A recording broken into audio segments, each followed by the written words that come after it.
Hello दोस्तों, स्वागत है आपका अपने परिवार तैयारी स्टेशन में। आज हम लेके आए हैं आपके लिए सामाजिक अध्ययन पेपर 2 के लिए सीटेट 2020 के पेपर 2 के लिए बहुत ही महत्वपूर्ण प्रश्न जो आने वाली परीक्षा में आपको देखने को मिलेंगे। और चलिए शुरू करते हैं। और शुरू करने से पहले जो है आप वीडियो को लाइक कर दीजिए, चैनल को सब्सक्राइब कर लीजिए, जिससे कि आने वाली सारी क्लासेस का नोटिफिकेशन आप तक पहुंच जाए और आपकी क्लास मिस ना हो। और इसके साथ ही हम आपको देते हैं कि गवर्नमेंट एग्ज़ाम से रिलेटेड कोई भी जानकारी हो सबसे पहले आपको उपलब्ध कराते हैं। तो चैनल को सब्सक्राइब कर लीजिए, बेल आइकन दबा लीजिए, ठीक है। और इसके बाद जो है हमारा टेलीग्राम ग्रुप ज्वाइन कर लीजिए, जिसमें आपको इंपॉर्टेंट नोट्स और PDF फॉर्म में जो है आपको उपलब्ध कराई जाती हैं।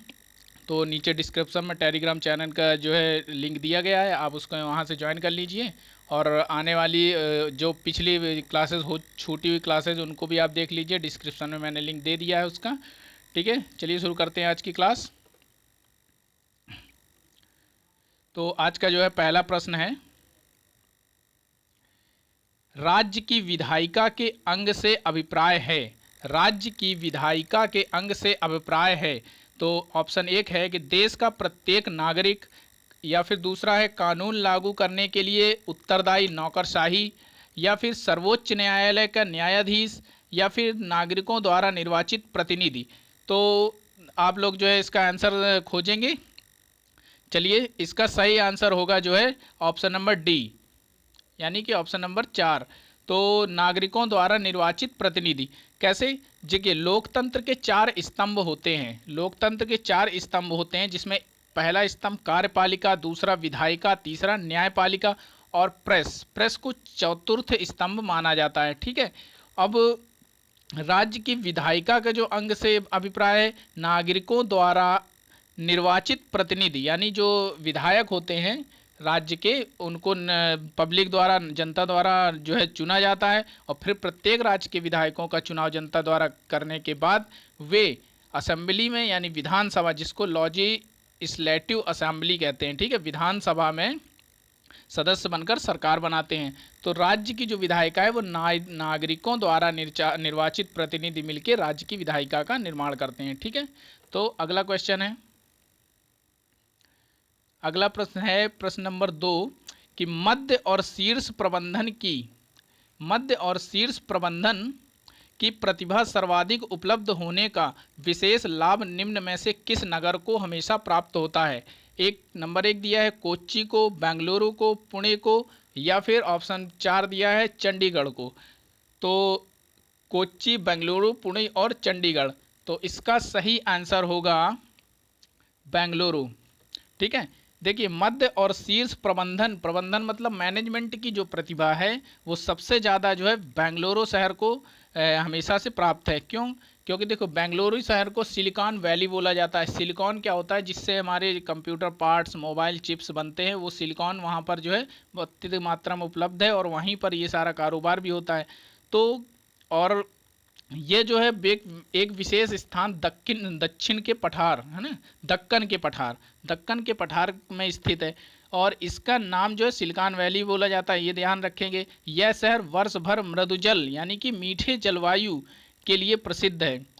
मतलब कि वहाँ पर न ज़्यादा गर्मी पड़ती है, न ज़्यादा सर्दी पड़ती है, मतलब बढ़िया मौसम रहता है। और यहाँ का जो सर्वाधिक संख्या में सूचना प्रौद्योगिकी के जो है एजुकेशन सेंटर हैं, महाविद्यालय हैं, यूनिवर्सिटीज़ हैं, ठीक है। तो वहाँ पर जो है IT सेक्टर को जो है बहुत अच्छा, वहाँ पर IT सेक्टर का क्षेत्र में बहुत आगे है बेंगलुरु शहर, ठीक है। इसलिए इसको मध्य और शीर्ष प्रबंधन के प्रतिभा का सर्वाधिक उपलब्ध होने का विशेष लाभ प्राप्त है, ठीक है। अगला प्रश्न है, प्रश्न नंबर 3 दिया गया है कि इन नाविकों में से, क्वेश्चन है कि इन नाविकों में से किसने भारत को समुद्री रास्ता पानी के लिए पश्चिम की ओर प्रस्थान, पानी के लिए नहीं होगा ये, देखिए ये होगा पाने के लिए, ठीक है। तो इन नाविकों में से भारत को समुद्री रास्ता पाने के लिए पश्चिम की ओर प्रस्थान कर अटलांटिक महासागर को पार किया। तो कौन है? वास्को डिगामा है, जुएन जंग है, क्रिस्टोफर कोलंबस है, या फिर फाजियन है, ठीक है। तो इसका सही आंसर होगा ऑप्शन नंबर सी। इसका सही आंसर क्या होगा? Option number C, Christopher Columbus. कैसे? देखिए, भारत का जो व्यापारिक लाभ को देखते हुए जब 15वीं शताब्दी में पुर्तगाल के लोगों ने भारत आने के मार्ग को ढूंढना प्रारंभ किया था। जो कोलंबस था वो भारत की खोज के लिए निकला था, ठीक है, लेकिन वो पहुंच गया था कहाँ, अमेरिका। तो इस तरह से उसने 1492 में अटलांटिक महासागर को पार करके अमेरिका की खोज की थी। और इसी के साथ जो वास्को डी गामा है, इसने भारत की खोज की सन 1498 में। दोनों इंपॉर्टेंट क्वेश्चन है और सन भी पूछे जाते हैं। तो क्रिस्टोफर कोलंबस ने अमेरिका की खोज सन 1492 में की थी, और वास्को डी गामा ने 1498 में भारत की खोज की थी। और ये दोनों जो है पुर्तगाली थे, ठीक है। तो इसका जो सही आंसर होगा वो ऑप्शन नंबर 3 होगा, क्रिस्टोफर कोलंबस, क्योंकि इसने अटलांटिक महासागर को पार करके अमेरिका की खोज की थी। चलिए अगला क्वेश्चन, प्रश्न नंबर 4, निम्नलिखित में से कौन सी पृथ्वी दिन की परिभाषा है? ऑप्शन 1, पृथ्वी की गति जो सूर्य के चारों ओर कक्ष में होती है। ऑप्शन 2 दिया है कि वे दिन जिन पर पूरी पृथ्वी पर दिन और रात बराबर होते हैं। तीसरा ऑप्शन दिया है देशांतरों के मध्य की दूरियां। चौथा दिया है पृथ्वी का अपने अक्ष पर एक चक्कर पूरा करने में लगा समय। तो देखिए, प्रश्न नंबर जो 4 है, इसका सही आंसर होगा ऑप्शन नंबर 4, ठीक है, 4 का 4 सही है। देखिए क्या दिया गया कि निम्नलिखित में से कौन सी पृथ्वी दिन की परिभाषा है। तो पृथ्वी का जो एक दिन होता है वह जब पृथ्वी अपने अक्ष पर पूरा एक चक्कर लगाती है, यानी 24 घंटे में, तो उसको पृथ्वी दिन बोला जाता है, ठीक है। और इसी के साथ जब पृथ्वी पूरे सूर्य का चक्कर लगा लेती है, अपने अक्ष पर जब लगाती है तो पृथ्वी एक दिन पूरा होता है, 24 घंटे में लगाती है। लेकिन जब पृथ्वी सूर्य का चक्कर लगा लेती है तो उसमें 365 दिन यानी एक सौर वर्ष कहा जाता है, जो पृथ्वी का एक वर्ष माना जाता है, ठीक है। और इसी के साथ जो पृथ्वी अपने धुरी पर घूमती है उसको परिभ्रमण बोलते हैं, और सूर्य के चक्कर लगाने वाली जो चाल होती है पृथ्वी की उसको परिक्रमण बोलते हैं। जिसमें सूर्य की परिक्रमा करती है वो परिक्रमण कहलाती है। ये क्वेश्चन भी पूछा जाता है। सूर्य के चक्कर लगाने वाली चाल को क्या बोलते हैं? परिक्रमण बोलते हैं। और अपनी धुरी पर जो पृथ्वी घूमती है उसको परिभ्रमण बोलते हैं, ठीक है। तो इसका ऑप्शन नंबर 4 सही होगा। और अगला प्रश्न 5 है। प्रश्न नंबर 5, देखिए प्रश्न नंबर 5 दिया है कि अशोक के अभिलेख निम्नलिखित लिपियों में से किस लैंग्वेज में लिखे गए थे, ये बताना है। तो दिया है तमिल में लिखे गए थे, ओचिकी में लिखे गए थे, या फिर देवनागरी में, या फिर ब्राह्मी में। तो प्रश्न नंबर 5 का जो सही आंसर होगा वो होगा ब्राह्मी लिपि में। जो अशोक के लिखे हुए जो सर्वाधिक अशोक के अभिलेख जो सर्वाधिक ब्राह्मी लिपि में लिखे गए थे। लेकिन इसके अलावा ब्राह्मी के अलावा खरोष्टी, ग्रीक और अरमाइक भाषाओं में भी लिपियों में भी जो है अशोक के स्तंभ और अभिलेखों को लिखा गया था। लेकिन सर्वाधिक जो है ब्राह्मी लिपि में ही उसके लिखे गए थे। तो इसका ऑप्शन नंबर 4 सही होगा। अगला प्रश्न है प्रश्न नंबर 6। तो प्रश्न नंबर 6 देखते हैं कि कुछ आरंभिक हिंदू मंदिरों में एक हॉल होता था जहां लोग इकट्ठा हो सकते थे। इस स्थान को कहा जाता है। तो इस स्थान को क्या कहा जाता है देखेंगे। विकल्प 1 दिया है कि ग्राम भोजका बोला जाता था। विकल्प 2 दिया है गर्भगृह बोला जाता था। तीसरा दक्षिणा पथ बोला जाता था, प्रदक्षिणा पथ। और इसका चौथा दिया गया है कि मंडप बोला जाता था। तो इसका सही आंसर होगा ऑप्शन नंबर 4, विकल्प 4 इसका सही आंसर होगा। देखिए जो हिंदू मंदिर हुआ करते थे जहाँ पर लोग एकत्रित होते थे, भजन कीर्तन होता था, उसको मंडप बोला जाता था, ठीक है। और गर्भगृह किसको बोला था? जहाँ पर मुख्य मूर्ति स्थापना की जाती थी, मंदिर की जो मुख्य मूर्ति थी उसकी जहाँ पर स्थापना होती थी उसको गर्भगृह बोला जाता था।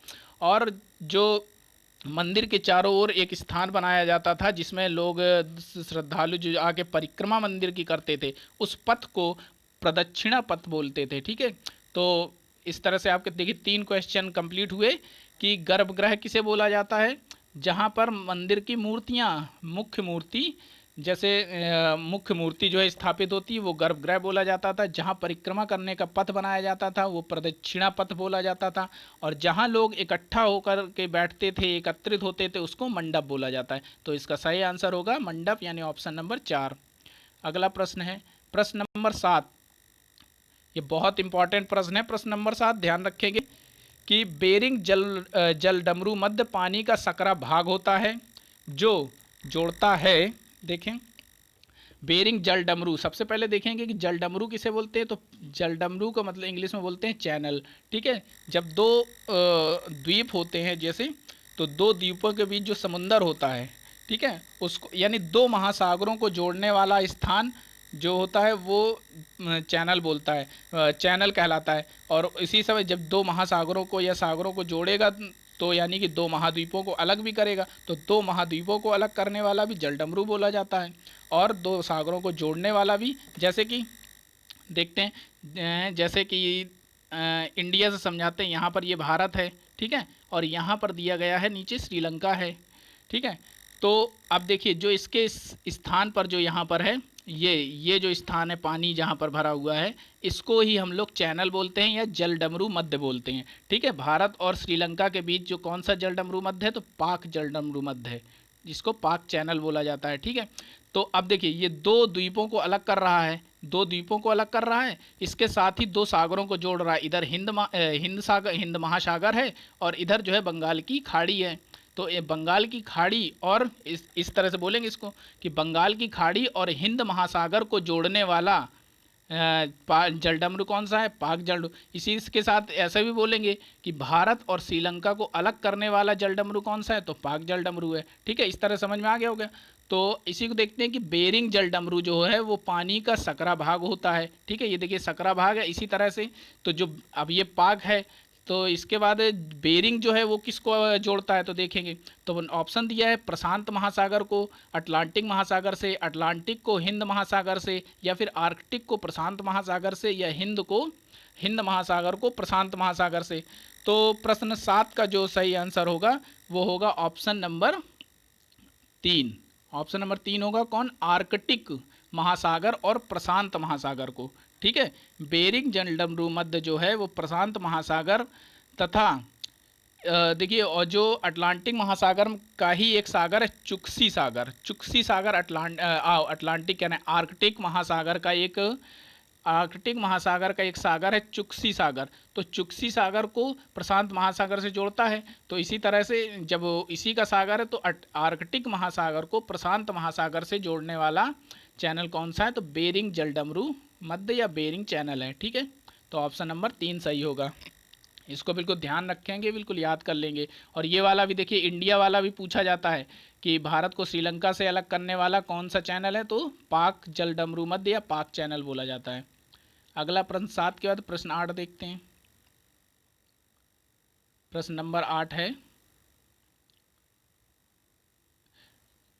चलिए, विशेष रूप से निर्मित तालाबों पोखरों में मत्स्य पालन को जाना जाता है। तो मत्स्य पालन को क्या बोलते हैं, ठीक है, पिशीकल्चर बोलते हैं, विटीकल्चर बोलते हैं, हर्टिकल्चर बोलते हैं, या सेरीकल्चर बोलते हैं। बहुत ही इंपॉर्टेंट क्वेश्चन है ये, हर बार मतलब ज़्यादातर ही पूछा जाता है, और इन्हीं में से कोई ना कोई ऑप्शन जो दिए गए हैं इनमें से कोई ना कोई तो पूछा ही जाता है। तो मछली पालन को क्या बोला जाता है, ये ध्यान देंगे।